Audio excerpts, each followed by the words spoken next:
2, 1, go.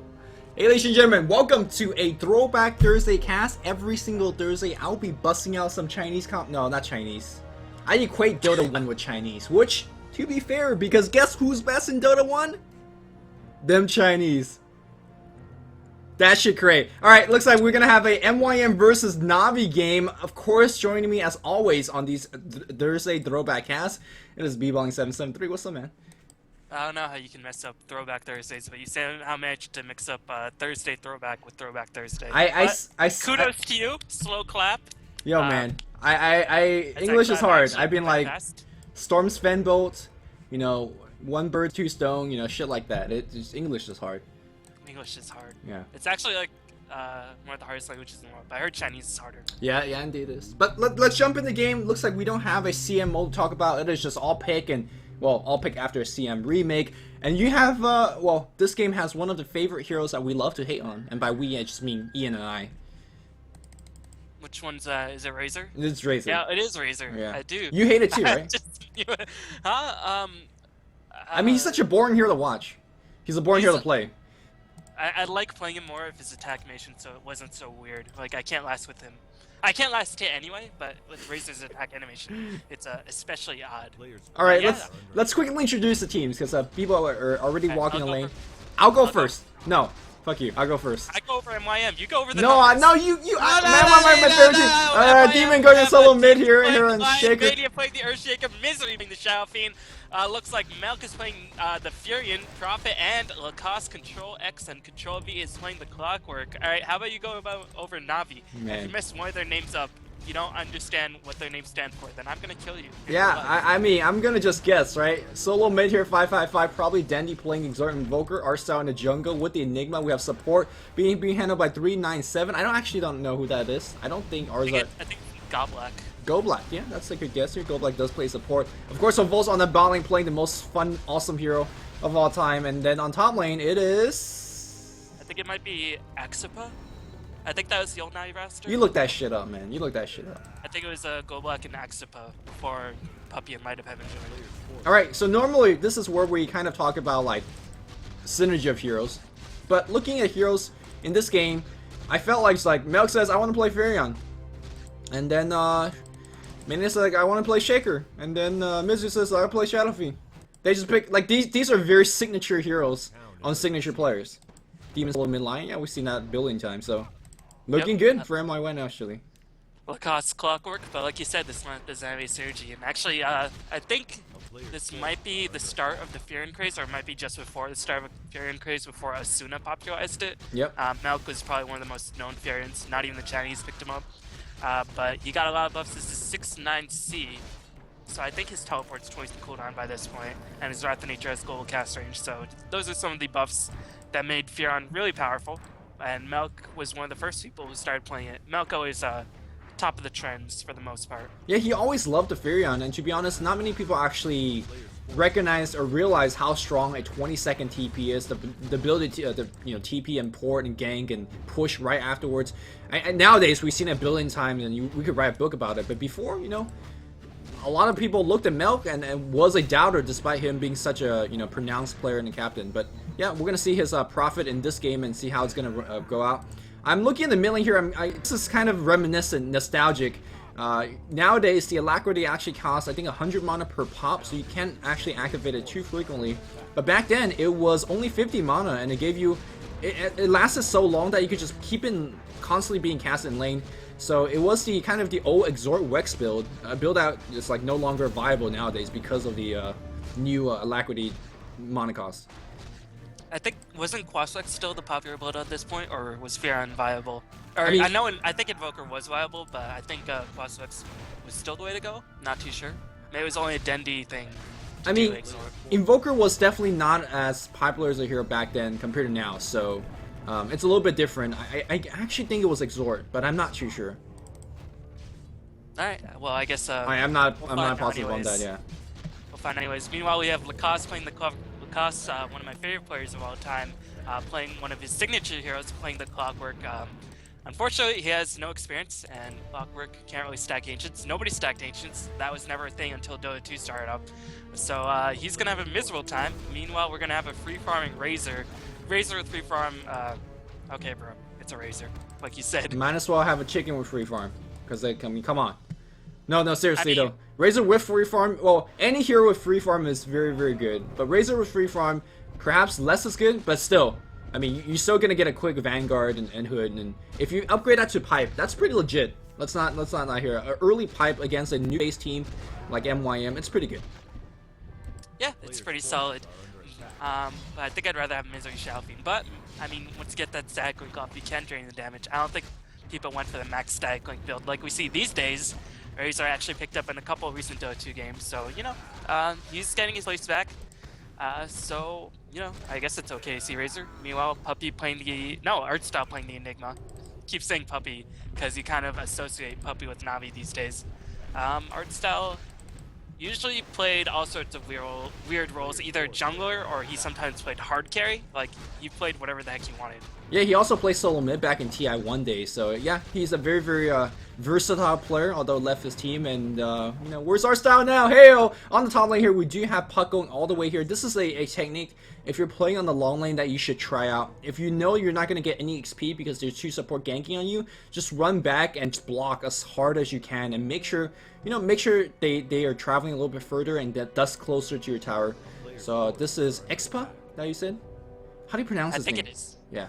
Axipa? Yeah, I'm not sure how to pronounce that either. So this is it's a technique you can do. But right now, it looks like we are going to see a push. A Fissure being dropped just for the creeps. A Raze is coming in. And there you go. Prophet doing his work. Boots first. So looking for a little bit more gank. But Shadow Fiend with the Ring of Basace turned on. I love it. They are going to just mow down this crew very quickly. And this Puck got to be very careful. A Fissure blocker base out the face as well. Puck still staying around.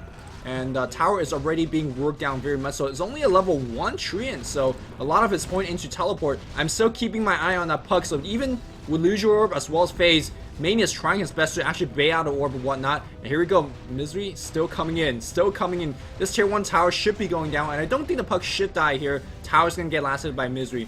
Early first blood being drawn on the tower count, which is pretty decent. Again, pushing wasn't a popular thing nowadays, but or back then. But looks like they're going to keep on going, and there's no reason for them to stop, to be honest.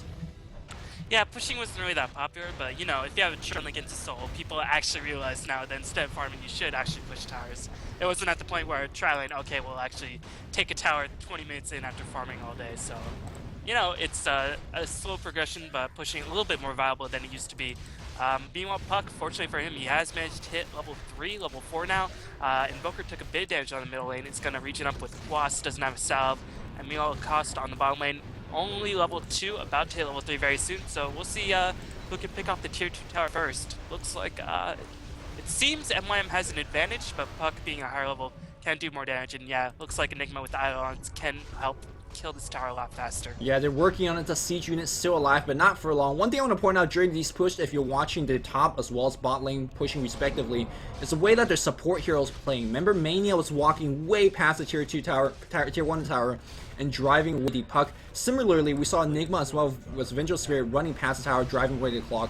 One of the, I guess, the disadvantage of pushing down tower early is that you do let that long lane hero to grab some, you know, EXP as they creep down the tower. But if you drive them far away, you do prevent that EXP gain, and that's why that Puck, that Clockwork's still so level, only level 3.5 under his tower. Puck doing a little bit better, I imagine, on the top lane, 5.5. So I guess this advantage is really going towards the Sentinel side, especially when Vidric's gonna get dropped on Puck. One more raise, Misery, looking pretty good there. Draws the first blood. Well done. Yeah, Misery, one of the better European Shadow Fiends. I mean, there's so many top Shadow Fiend players, not only in the Chinese scene, but in the European scene, that you can't even say who is the best Shadow Fiend in the European scene or the Chinese scene. Well, my money's actually... You know, Chinese scene definitely is Yaphet, but in a European Shadow Fiend, I think I would actually give it to Baby Knight. I think his solo mid is often unparalleled, but you know, that's just me. I think I'd have to go with DTS God Kill Them All, but it looks like Razor gonna take a bunch of damage, gonna take 2 raises right to the face, but has that Vanguard. Picked up a very fast Vanguard, gonna be really difficult to kill. Has the agility treads as well, so this push gonna be thwarted because Razor quite high leveled, but look at Demon Once again, being slippery and elusive, just hiding in the trees. This is what Demon's known for.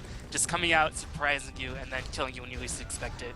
Well, it's really going to be a time drain on him and his team. They're not earning a lot of EXP, and to be honest, not really applying too much pressure. They're waiting for somebody to jump on the Shadow Fiend, but will they? They will have the long-range fissure initiation. No, looks like, was it Hex? Is it going to Hex first? No fissure. There's going to be Hex. Chainsawn's got to be perfect. The Rays come in, and last hit. Tower now focusing on Shadow Fiend. Shadow Fiend down to about 200 HP. Where is the nuke coming in from the Razor? No nuke just yet. Sunstrike, though, from Dandy, paying attention from the mid lane. Well done. Dandy has not really contributed anything to his team just yet, but there you go, paying attention with that Shadow Strike, or Sunstrike. Yep, looks like Dandy gonna finish the treads. Yep, it is gonna be treads.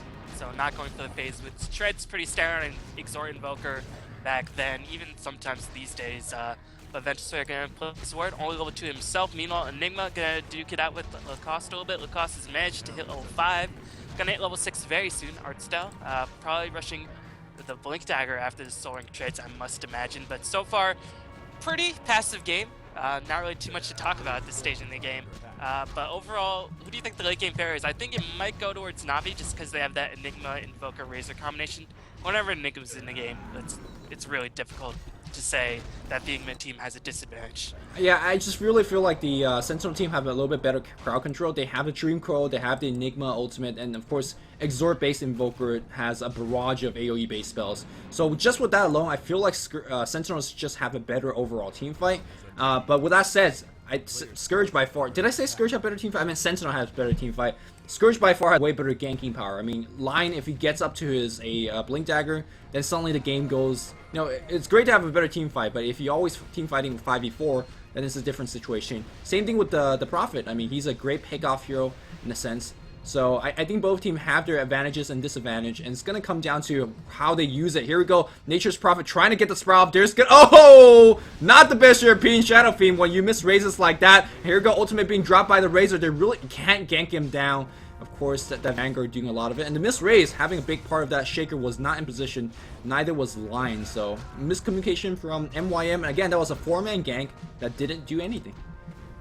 To be fair, even if that raise hit, he wouldn't. It would not, yeah. Well, it might entice them chase a little bit further. I'm trying to cut Misery a slack because Misery also one of my favorite players. Probably my favorite player these days. But yeah, that was a pretty terrible misraise as the middle tower takes the fall as well. Dendi going to teleport to the bottom lane. They want to defend this tower. Do they have the glyph up? You can't really tell in this game. As tower, the glyph is going to be used. The Treants trying to do as much damage as possible. Puck is level 6. Invoker going to drop a Tornado and EMP Drano. A lot of Shadow Fiend's mana. He has no mana. That could be pretty crucial. It has Agility Treads at the moment. Here comes the Black Hole. Using a bunch of heroes. Looks like Demon is going to be the only casualty in that exchange. So using a Black Hole and a couple ultimates. Not the worst case scenario for MYM in that exchange. I actually think the Black Hole missed completely, and Demon kind of just unfortunately walked his way into the Black Hole trying to cancel it. I don't think Shadow Fiend was caught, and Lion just kind of walked. So it was okay. Back in the mid lane though, Fissure dropping in that no hook coming in from our Clockwork player. Very low level, still only level 6. I feel like Hovos, again, very signature of his playstyle, was just joining in an early game of teamfight. He teleported to the tier 2 tower defending. He now is in the mid lane farming way, defending that tier 1 tower. Not many other carry players ever even considered playing like this. Most carries like, don't bother me, let me just rise on the bot lane, give me about 8 wards protecting that area. Hovos says, if my team needs help, I'll go help. And I think a lot of, especially lower skill pub carries could learn from this. I mean, it's a very good tactic. The Chinese carries are definitely well known for doing that. Burning, despite having such a farm reputation, he also helps his team fights quite a bit. I think probably Havost and Burning probably the 2 of the most popular carries. I mean, there's other carries like Black who sort of just farm all day, but it looks like Razor gonna be in the engagement. Looks like Demon taking a bunch of damage, but fortunately they managed to kill Havost before Demon can take the the final burst of the Eye of Storm. But looks like Milk gonna be cut out of position, gonna get killed. Trading Havost for Milk, probably a good exchange in this scenario. For MYM. Yep, but we'll see what MYM decides to do. Invoker picks up the Ogre Axe, gonna go for a fast BKB, I imagine. Pretty unstandard these days, but back in those days, you know, not the most uncommon thing in the world.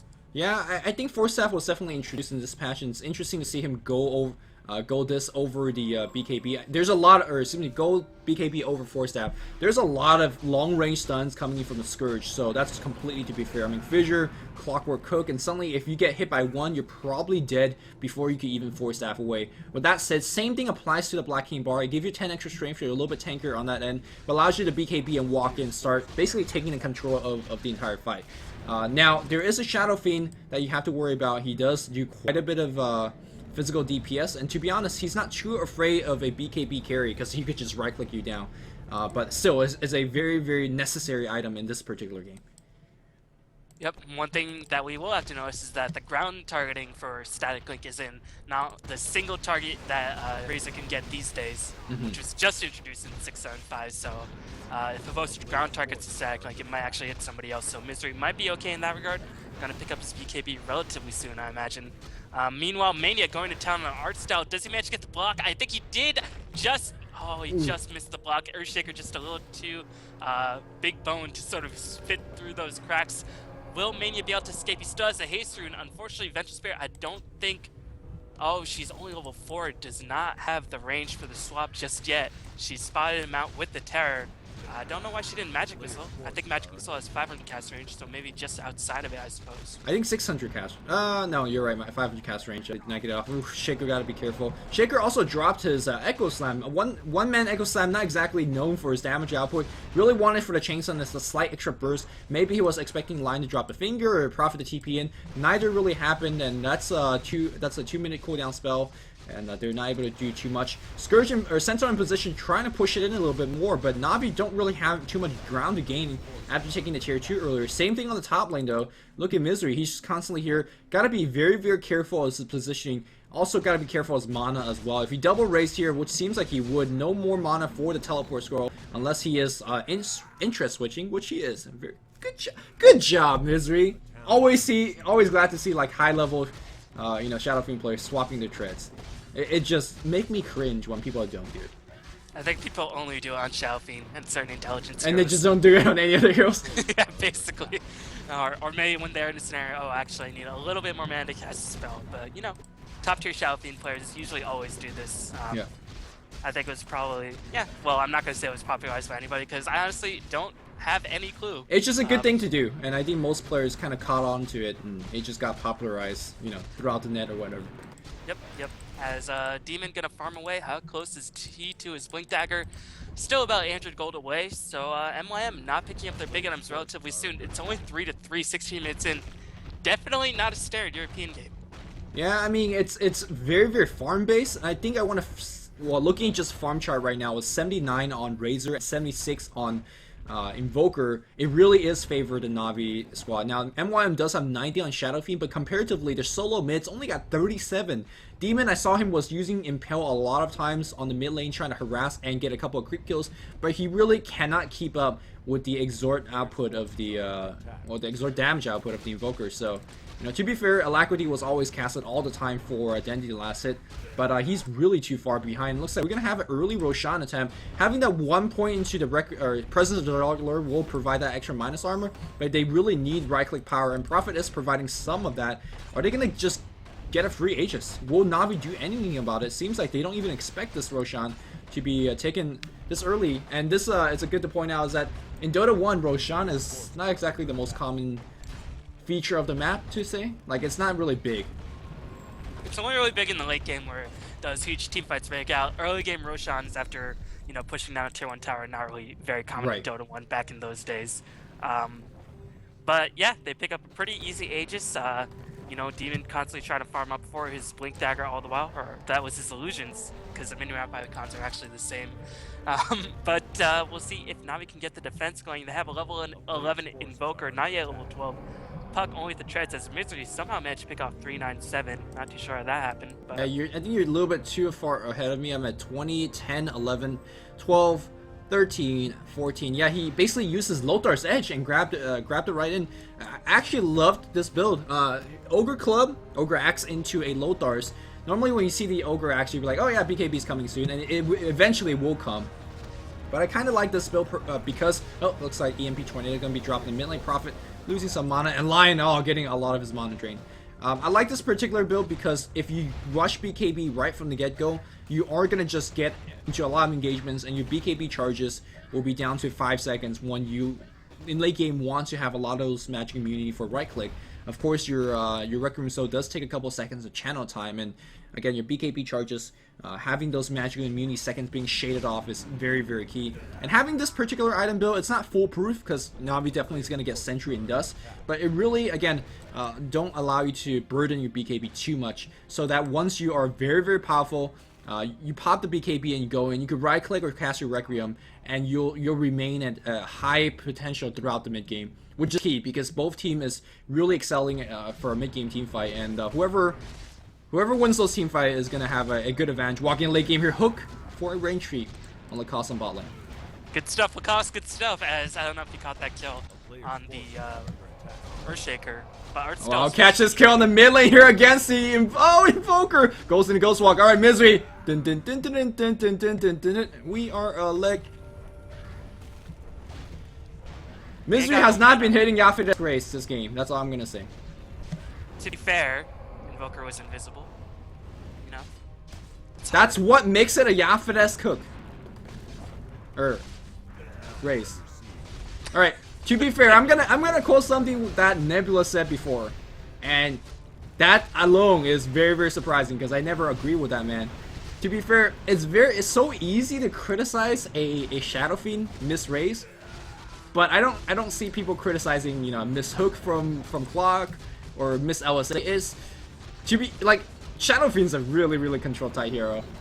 It seems like people are often having a lot higher expectation when they see a Shadow Fiend in game.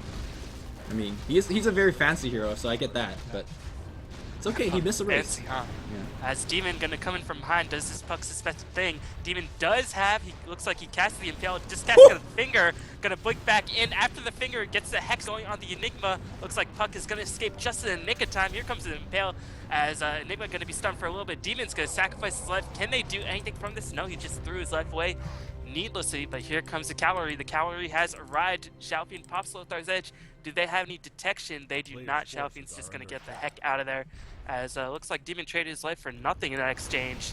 A bit unfortunate for him, but MYM gonna back off safely. This Puck, fast reaction, also dodged the Wrath of Nature coming for him at the end, and that Wrath of Nature would have killed if it bounced properly. Shadow Fiend did not have his ultimate, of course, was used on the mid lane, trying to kill Dendi. And of course, one of the benefits of going at early Lothar's Edge is the fact that you could go for those free kills. We saw one previously on the Vengeful Spirit. We saw a temp on Dendi, and good to see him using it very, very actively, because a lot of other Shadow Fiends use this item and basically push and farm with it. And that's probably not the best use, as if they really want to kill you, they will get dust and kill you. Whereas if you're going initiating on their supports and backstabbing their solo mids, it's a very, very powerful killing item. And glad to see again Misery. Pinoy Dota, best Dota. That's what No. See, Pinoy Dota, best Dota. Sign it. Luminous quoted it. 2012, November, whatever the heck the day it is today. I think it's 12. But Luminous just said Pinoy Dota, best Dota. Actually, I think it's November 9th. You know what? I don't know. Pinoy Dota, best Dota. That's it. Yep. November 7th. It's November. Alright. It's late B-Balling's place. I understand. The question is, when will BKB be completed here? Let's quickly check out how we're doing in terms of farm. Razor really catching up, 120, matching Misery CS output. And of course, Dendi not falling too far behind, 100 himself. And where is the secondary farmer coming from? Meet Your Maker. They don't have one. And I think this is going to be in big trouble. I mean, everybody's got 40, but I think right now Sentinel is leading a little bit too much in terms of farm. It has been a very, very slow game. If you look at the kills, 5 and 4, and you're being like, yeah, pretty much everything's even. I mean, Scourge even's got a Roshan, but I feel like Meet Your Maker is very, very far behind. They're a ganking based team, and you're not getting any ganks off, or at least successful ones at that. And Shadow Fiend's their only hope, and Shadow Fiend, he might be a very, very good carry because he has a very accelerated farm, but like we just pointed out, he's matched. Razor's matching his farm, and I think because of that, Navi, they could just chill, wait for a couple more minutes once Invoker gets pretty farm as well. Then they could take their team fights at leisure. Yeah, we'll see. Xiaofeng, I think, often is underestimated in the late game, as there's going to be push going for the mid lane. I don't think Invoker by himself can defend this, so there's going to be a bunch of TPs in. Here comes Wu, here comes Yell. Art Style, can he get the black hole? Nice cogs by Lacoste. He might trade his life. He's going to get magic missile. He will die, going to get swapped back in, but that cog going to save at least Milk, so trading his life. And they got the tower. Yeah. Milk managed to micro the tree, so they got the tower, so clock for a tower. I think it's okay. In this And the first BKB charge. I mean, that's not irrelevant. Pretty decent. Meanwhile, Shadow and the bottom tower. Well, it's gonna be denied. Misery says no to that here, and Pug is gonna just get way out. Yeah, he does have Blink Dagger. Meanwhile, Misery though still low dart chasing in, but the Hex coming in. No Hex. Look at this Pug. Man, this is really Hidden Dragon, Hidden Tiger, Crouching Tiger. Wow, Crouching Tiger, Crouching Tiger, Hidden Fairy Dragon. Wow, that English is hard, man. It's really hard. No, that was in English. That was just Luminous. So there's going to be a huge amount of ganks on this Milk. Tornado going to fly in, does hit Milk. Flying up into the air, a couple more hits from the cold snap. This plasma field actually whiffed completely. Lacoste going to go back in. Milk is going to die to that Wex as the cogs were already used. Looks like the damage is going to be drained off the Clockwork Goblin. Here comes Artstyle and Dendy on the offensive. Razor draining so much damage. Lacoste is going to die in a couple more hits. No, Clock with the Vanguard. Quite tanky, but all the while MYM pushing on the bottom lane. But yeah, one thing I do have to note is that all the games these days are in Dota 1 were played on the European host, and Dendy being one of the few American Dota 1 players, or Demon being one of the few American Dota 1 players, does have to suffer from that a little bit. Yeah, I mean, the way that he's playing, he's looking pretty good on the top lane. The blinking back in. Oh, Magic Missile is going to hit on Demon. Demon's going to be dead for sure, man. Demon not even level 11 yet, which is very, very key to point out, as Demon, which really needs that at level 11. Of course, every single level for an int-based nuker is key, but second, more importantly, that Finger of Death so key. The cooldown gets reduced, the damage gets increased by a significant amount, and not hitting 11 is a little bit sad. But Misery still doing work though. Now Black King Bar finish, of course, still at 10 seconds. Lodar doing a lot of work as well. The question is, oh yes, I was gonna say, when is Mania gonna pick up his blink? He's gotten it, and the reason he's actually able to get it without having he's only got 27 creep kills. It's the fact that they're getting a lot of tower kills. I mean, again, one of the added benefits of picking a Prophet is you do expect to get a lot of towers. And here's what they have: is Misery gonna die? Oh, he wants to use that Aegis. It'll be so awkwardly funny if, like, it just timed out right there. The replay just bugged out, just saying, "Lol, Luminous and B-Ball, and you suck at Dota and life." No, I meant like he's trying to go for the suicide, and then like it just timed out right there, the Aegis, and then he just dies to newts. Yeah, that's good. That would be unfortunate. But yeah, Mania has the Blink Dagger. Looks like Misery has 2,700 gold in the bank. Melk gonna pick up Necrobuck level 2. Lacoste, not too much of anything. Meanwhile, Dendy finished the BKB. Looks like 333 Havost gonna go for the point booster into Aghanim Scepter, and MYM gonna group up for a push before I can go over the rest of the items. Puck has finished the Blink Dagger, so has Enigma BKB Blink Dagger. That's a lot of fun. MYM has pretty good items, but I think Navi managed to pick up the right items at the right time. Again? And that might push MYM away, but here comes Mania. Uh-oh, he's got the blink, and let's see how well he initiates and who he does choose to initiate. They see it. It's now seen right now. Oh, Tornado does pick up the initiation. Mania can't really do anything. He drops a 1-man. Now the Black Hole does hit on the Shadow Fiend. Shadow Fiend will not lose too much HP towards the Black King Bar. He's popping the BKB. The Ice Wall still affects BKB unit. Look at how OP this Ice Wall is. Meanwhile, the focus goes on Dendy. Dendy half HP. That Shadow Fiend spent all of his freaking BKB. Freaking slowed down, and now he's popping out. Does hit 2 decent raises on the Puck to even it up, but that team fight was hugely in the favor of Navi, as there's a 4-for-2 engagement. Raise number 1 does hit, and now Shadow Fiend is dusted. Oh, the lightning damage, nuking the hell out of Shadow Fiend. Shadow Fiend now jukes to the left. Lothar's edge. Oh, woo, that was close, and he should be fine. Of course, no global ganking spells, although there's a Sunstrike. It's not going for it. Nope, Dendy just gonna go back to the fountain and say, you know, I just owned your entire team on Unstoppable. This will be a prequel of many years to come very soon, as Dendy Unstoppable at this point basically gonna pick up as much farm as possible. He might be able to pick up a pretty big damage item, but the problem wasn't really the Shadow Fiend in that fight. The problem was Earthshaker knocking proper initiation. Yes. And Ice Wall, like you said, blocking Clockwork from getting the ramp. Clockwork without damage is pretty much, you know, garbage. Or without battery cell hitting people is garbage. Now Razor is going to be level 16, so going to have a better level of Ivy's Storm. With that, minus armor going to be pretty significant, but May is going to come in.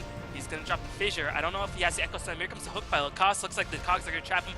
Malk is going to come in as well. Havost and Elatro, but Havost, such a beast in terms of taking it. Go back in the offensive. Venture Spirit is there to back Havost up, but the traps are the trees going to keep Havost in place. Looks like Venture Spirit gonna die. Can they keep up the pursuit? Here comes a Blinken by Demon. Midnight Post going to be used all the while. A couple more rays. Oh, the race whiffs. I think a little bit too short lane, or he might have misclicked. And Havost is going to live. Can he actually escape? BKB is used by Shalfin. Will he come to regret this? Milk teleports back in. Here comes the pursuit. They kill Havost. Wow. Huge play. Wow. It's the longest gank ever on a Razor I've ever seen. And, you know, that's the power of Razor. Great gank coming from Meet Your Maker right now. Dandy hovering on top of that. Oh, nice EMP tornado hitting just about everybody right there. Of course, they don't even need to land for that minus mana to take into effect. Very, very nicely done. Then they're still staying on top of the hill. BKB is down here for the Shadow Fiend. Shadow Fiend does low arm, but look at that. Whoa! Demon walks into it, blinks back out. Now you see me, now you don't. Slippery fish. But about that chase, great job that by MYM, just relentless with that chase. They even got a Vengeful Spirit which was playing, you know, selflessly for his teammate. Unfortunately, it's a bad sign for them. They threw everybody on him and they barely killed that Razor. If Razor had this team, it could have turned out very, very worse, very, very badly for Meet Your Maker. And here we go, the entire Navi squad coming in position. EMP Tornado should be the initiation spell. Oh, nice block coming here from the Shaker, at least delaying the Inevitable. Demon gets picked up here by the Tornado. Invoker, of course, not afraid of too much, considering that he does, of course, have the blocking bar. The wall gets dropped. Shadow Fiend runs through the wall again. No, Shadow Fiend. His Lodar's gonna run out very, very soon. He does sneak back into the safety of those trees, and now Navi getting in prime position for that Roshan. Keep in mind that Blink Dagger is up on Shaker and should be initiating accordingly. Shadow Fiend missed yet another race. Clockwork hooks right in here for the Enigma. Nice dodge on the Lodar's edge. EMP Tornado for the Shadow Fiend. Shadow Fiend gotta pop his BKB prematurely. That ult gets swapped out. Is gonna go for the ult again. No, he's running out. That's not the best ult ever here. Focusing on Dendy. Dendy completely on mana at this point here. One nice echo coming from Mania, getting job done here, but the lightning coming from the Razor. Teleport, buyback. Everybody's buying back right now. Silence. Can he blink in with the black hole? Art Style maneuvering himself into position. Looks like the Necrobuck is going to be killed, doing significant damage to the Razor. Blink in for Melk. Lacoste getting the nice cog off, but not going to be enough to save Melk. Triple kill for Razor. And in response by MYM, here comes the Demon back into the midst of everything. Melk buys back as well. Fairy Dragon, quite low HP. A couple more hits as Shalfin is in the middle. Gets off 818. Looks like Shalfin going to go back in for the Razor. Razor going to take a bunch of damage. Raze, and one more hit by Misery ends the killing spree on the Razor. Razor buys back as well. Here comes Art Style back on the offensive. Demon does take the fall. Dendy is going to have to run the heck out of there. Dendy did die in last engagement. Nice hooking by Lacoste. Can they have enough follow-up damage? Here comes Art Style with the black hole. Black hole by Art Style. Totally needed to save the life of Dendy. Managed to kill Lacoste. In the meanwhile, Vengeful Spirit is up and they have to swap. Wow, the swap saved Dendy on the high ground. Dendy still right-clicking away now. Melk on the run, trying to run up the ramp, but the Invoker in position. Invoker has done so much in this team fight. Tornado picks up in the air, and Melk, a last hurrah with the Sprout. Shaker comes in at the end. Blink and Chant Totem. He wants Dendy. BKB gets popped, and that cow, he'd be staked tonight, man. Now, Navi going into the Roshan pit. Everybody's so low. Terror, of course, will provide the damage as well as Alacrity. Let's not forget about that spell. The raise is coming from Misery. Misery says, I want a little bit more. Multiple buyback has been used. Keep in mind that Shadow Fiend lose so much damage whenever there's a buyback, as souls have been drained. Gotta pop his BKB as on cooldown. He does pop it out, but it's so low in terms of duration. He just have to back off. He does, he just drops TP. He's going for the steal, but how will he get into the pit? Sentry Ward has been dropped down here by 973. 937. I think that's going to be it. Yeah, now Misery's going to walk right back in, but I don't think Navi will let you have that one for free. Here you go. Eye of Storm gets dropped. Terror now go up on the Shadow Fiend. Shadow Fiend down to half HP, but there's a ward. What is Misery expecting? Lotar's Edge is horrible as the escape spell. Is great initiation, but not the other way around. Now Misery gives up a free kill, and Navi getting into the Roshan pit. But here you go, Demon coming in position and work again. Impel, Finger of Death, gonna get the kill. No, he blinks away to dodge one spell and still get the kill. Here comes the cogs. Can they get the Razor? Looks like Puck managed to kill the Aegis. Lacoste has 2 people in the cogs. Razor might take the fall, but he's so dead. He has that load of defiance. There comes a pursuit. Melk comes back in. Staglink draining Lacoste's damage all the while, but it looks like Melk gonna pick up the kill.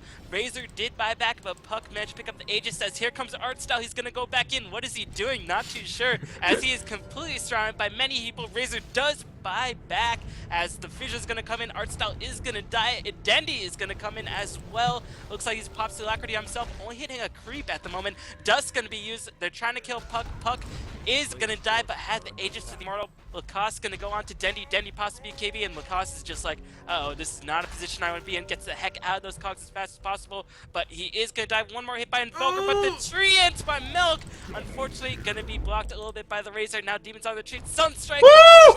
Little bit too little damage. Puck, can he get the illusionary orb?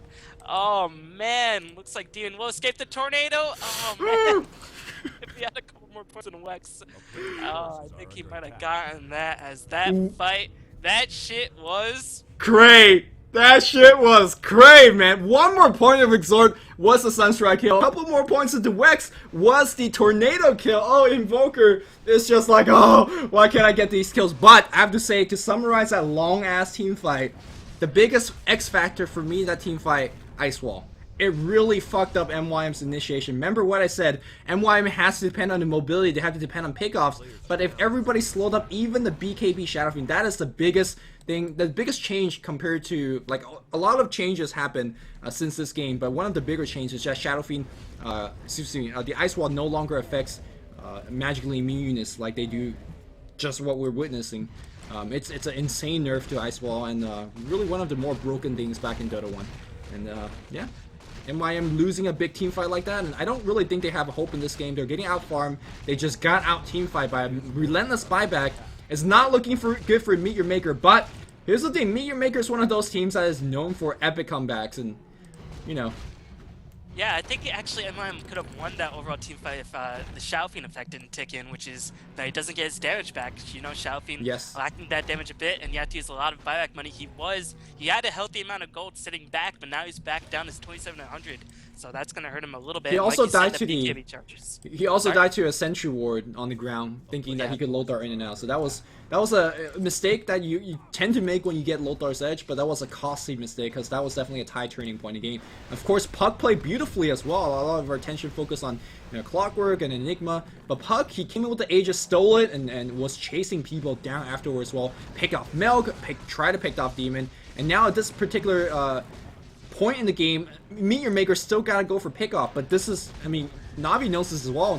All they gotta do is stick together, and if they do stick together, I think they will out team fight Meet Your Maker. They want to just go push in, at least get the tier 2.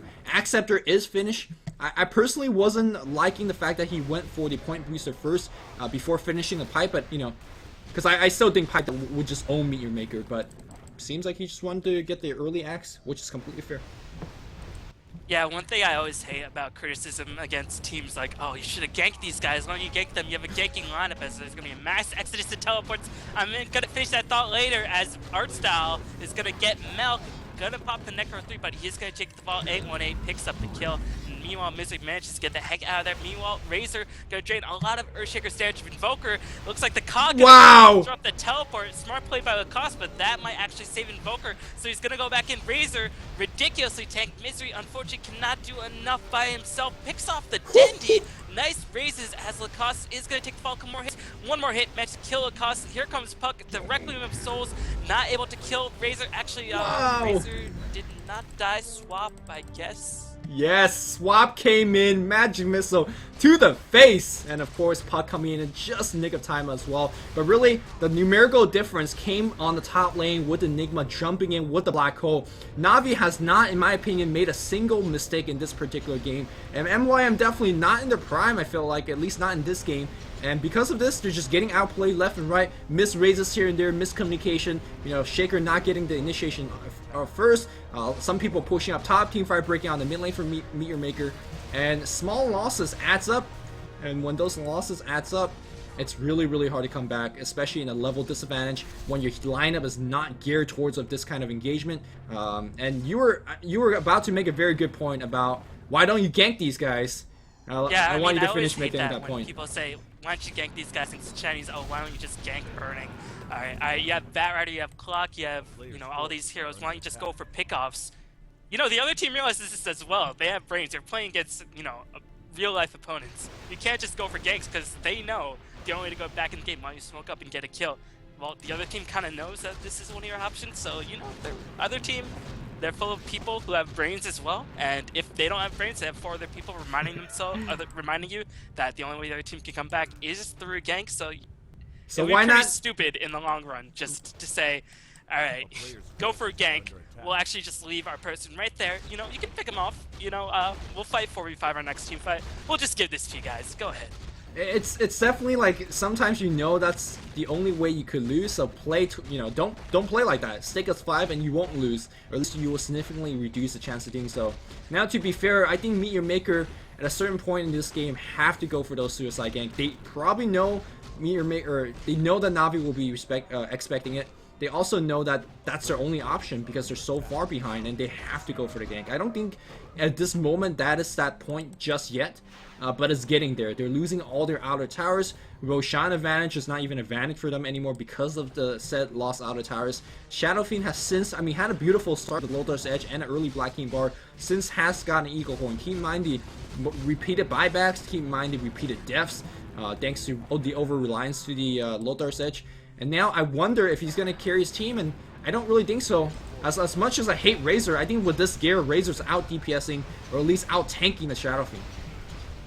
Definitely, but Mania drops a nice Echo Slam art style man to BKB himself out. Only gets a couple heroes, but that might be enough to let Razor live. Does pick off nice Black Hole on the offensive as Havos manages to pick off Lacoste and Mania. Requiem of Souls Misery lifts everybody, and looks like Dust is going to be popped. Puck's going to go back in. Cold Snap disrupting Misery all the while. 818 is unstoppable, and MYM is falling apart as that Black Hole.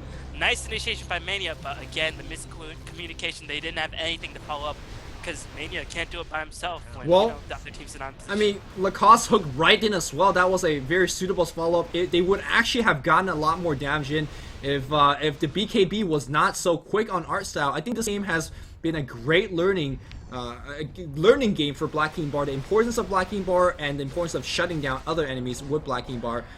There's so many spells in this game that really weakens BKB. We just saw the awesomeness of that Black Hole popping through, getting the BKB up quickly and then just blowing out the Meet Your Maker team. We also saw Lacoste, you know, hooking in. That does cancel BKB. Keep in mind the cogs we saw previously canceling a BKB hero's TP. Many ways to cancel the BKB. Most important of all, Ice Walk slowing down BKB hero. I think that previous team fight, they had it. They almost had it. They being Meet Your Maker, but the clutch BKB usage turned it around. Now Meet Your Maker down 1 Rax. Still don't want to count them out yet because Meet Your Maker has came back way worse from this. I've seen them, their throne being at 200 HP. Was it 20 HP? And they came back and won games like those. But those miracles don't happen every day.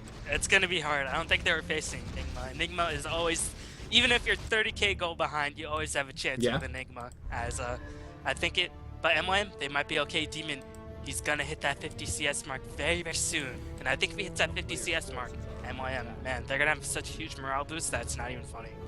Yo, man. He's leading compared to the Venge, 28 CS. Dang. Pretty good. It's a little mid.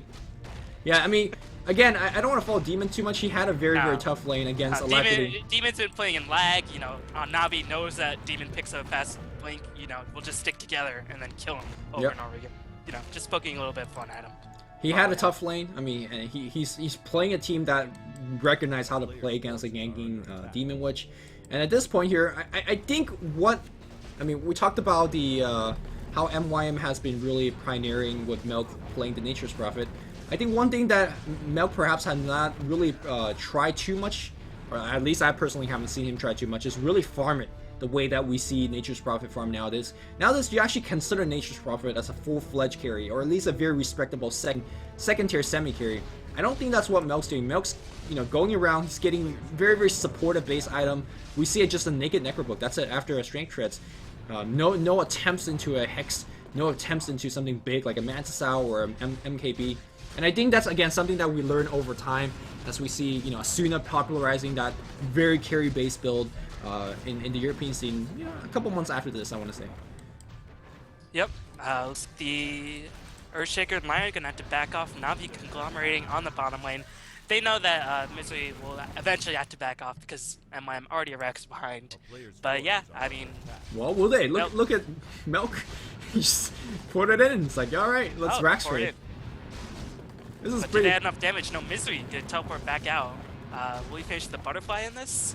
He's gonna have to pick up the damage item, or will he save for buyback? Gonna pick up a clarity as well to get his men up as fast as possible because he knows he needs every bit. Unfortunately, doesn't pick up a big item, so that is gonna cost him a bit of damage. And hexes are fished on Invoker, on the Enigma, and on the Puck. So 3 hexes against a 5-second BKB Nevermore is not gonna look good. Yeah, it's not gonna look good at all.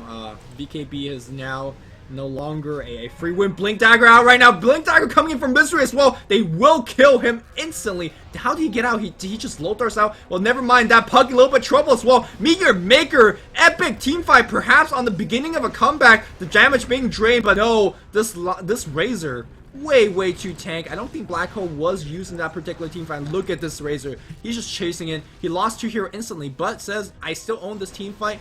Is his ultimate still online? No, does not care about it. Just gonna go straight for that tower. And Tower is fighting for his life, but not really enough damage output to drive off the Razor. Oh man, Lacoste gonna get stunned by that Malphite. It's gonna be home place, allowing Razor to steal a decent chunk of damage as Razor gonna go on the offensive. Looks like he's just IF storming, hitting anything that he sees, hitting creeps, hitting heroes. Blinken, art style, Black Hole. Can there be any response to that? Mania does die. Melk is gonna soon follow. And it looks like Razor and Artstyle enough to carry this game to victory. The GG is called. I want to go a little bit back to what you said of Misery get there. He Lothars in. Dust was popped at the precise moment that Misery actually popped out of Lothars, and then they managed to kill Denny. But unfortunately, like you said, Razor 2 is powerful at that point. But overall, intense game. But MYM, I think, did get out-farmed in the end. Yeah, I mean, it was an intense game for that I want to say 8-minute duration. The Roshan team fight was absolutely epic. I think back in my days, my earlier days, first casting that particular team fight, I think I lost my mind. And now in my older casting days of career, I think I'm noticing more finer details. Some things, man. I'm seeing things, you know, seeing BKBs, why it's important, why is it really epic, and of course, I think also in my earlier days, I really believed in the MYM comeback, and now I see how wide this game is, how far they were behind, and again, if MYM played it perfectly and Navi were making mistakes, Meteor Maker could have come back. The problem is Navi hasn't made a mistake this game. Like, they were playing beautifully. Perfect game. Yep, but keep in mind, a couple months after this, MYM won pretty much every Dota 1 tournament after this. Yep. After they pretty much booed Lacoste and made Playmate a full-time player, pushed her as a manager, but then that didn't matter because Navi picked up Light of Heaven and Puppy in exchange for Golblack and I think Exapa or Mag or whoever was playing that role. And Navi won TI2, or TI1. So, yeah, but, you know, next Throwback Thursday, can we cast an Artstyle Night Stalker game? That would be pretty cool. Somebody was requesting some Yafit's game. I'm all psyched to cast those ones as well, but we'll leave those for next week. Yes, every Thursday on my stream, which is twitch.tv/LuminousInverse, B-Balling will be joining me to casting one of these Throwback Thursday, which, you know, we'll talk about the game in front of us. We'll talk about the historical, you know, what happened before this, what happened after this, why was this game important, what changed. So hope you guys enjoyed this particular kind of historical cast of this game, and until next time, B-Balling and Luminous, we are signing off. GG guys.